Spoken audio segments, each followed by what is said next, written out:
Hello and welcome to my green studio.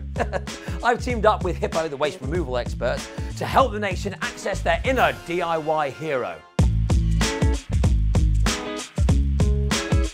Welcome to my beautiful garden, really, yeah. Now, we're always looking for cost-effective ways to make our homes and gardens look better. Here's a great tip.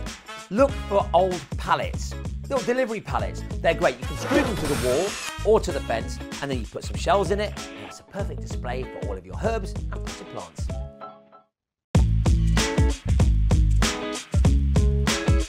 One job that Brits hate doing more than anything is cleaning out their blocked drains. But the answer might be staring at you from your kitchen cupboard.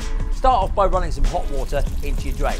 Then get 1 cup of bicarbonate soda, 1 cup of vinegar, and then wait for 10 minutes.